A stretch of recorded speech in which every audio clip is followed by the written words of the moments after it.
Hello virtual dreamers, Gregory here, and this is the Prologue, a weekly series of videos where I document my activities, track my stats, and complete quests, all for the sake of creating my dream virtual reality system in time for 2022.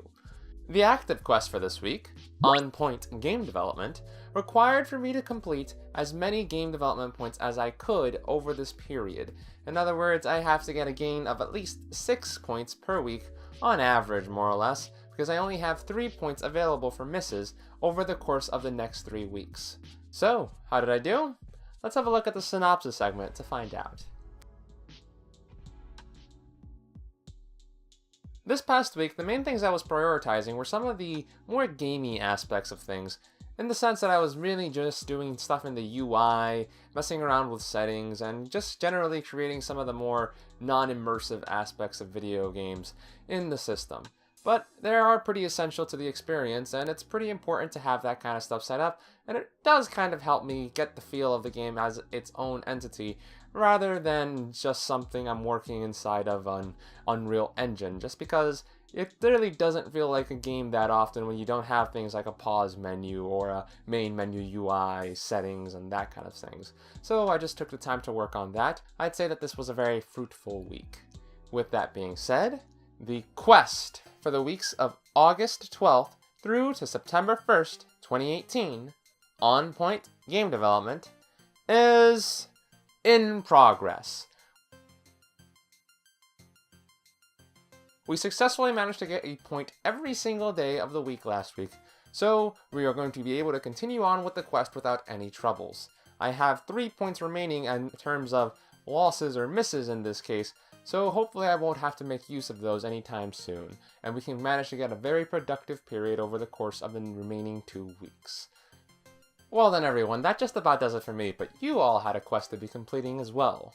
Your quest servers our open day plans called for you to report what you were intending to do on November 6, 2022. We got a nice variety of answers, and it was really pleasurable to see that so many of you kind of share a similar disposition to me in that sense, because if I wasn't doing all this stuff myself, I'd pretty much be doing something along the lines of what most of you are doing, whether that be chilling out in front of a computer, going through and just generally going about my life and trying to succeed at my activities and things of that nature. So it is very nice to see that we all share that in common. We had a grand total of 9 clears for this quest, and I want to congratulate all of you for putting in the effort to just share your thoughts with us in the comments section. Well then everyone, let me give you all your shoutouts for this week.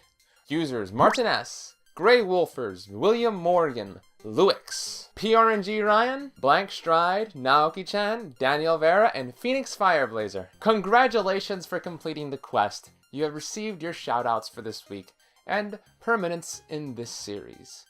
Thank you all very much for your participation, although only one of you was going to be able to receive this sketch for this week.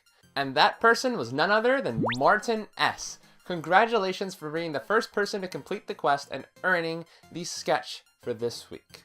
Your character of choice for this sketch was Itachi Uchiha from the Naruto series. I'm actually fairly surprised that I don't have a ton of drawings of people like Itachi, Sasuke, and Naruto laying around in my old sketchbooks, because I was a very big fan of Naruto growing up, and I credit it as being one of the series that made me aware of myself as a specifically anime fan.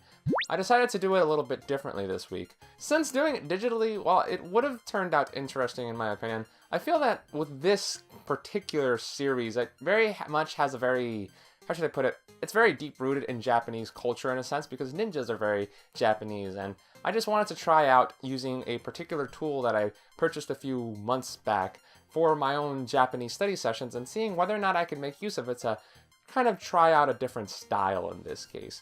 So I initially drew Itachi in pencil, and then went over it using a bigger brush-ended marker kind of a thing, in order to try to just kind of liven up the style and really play around with the thickness of the lines and go for a little bit more of a traditional style, if you know what I mean. Either way, I hope that you enjoyed the sketch, Martin S. It was a very big pleasure for me to try out this new method and drawing this character in particular, since growing up I always did think that Itachi was a little bit cooler than Sasuke. Just my opinion there, though. Now then everyone, your quest for this coming week will be Language barriers. Your task is to just give an account of where a language barrier may have had an impact on the way you lived your life, or whether or not you've encountered any language barriers that have kind of increased your interest in other cultures. The first 10 people to respond will receive shoutouts, along with the very first person to respond getting a sketch of their chosen character in a portrait shot, just as prior quests have received. Well then everyone, that just about does it for your quest. Until next time, my fellow adventurers and dreamers, this has been Gregory, logging out.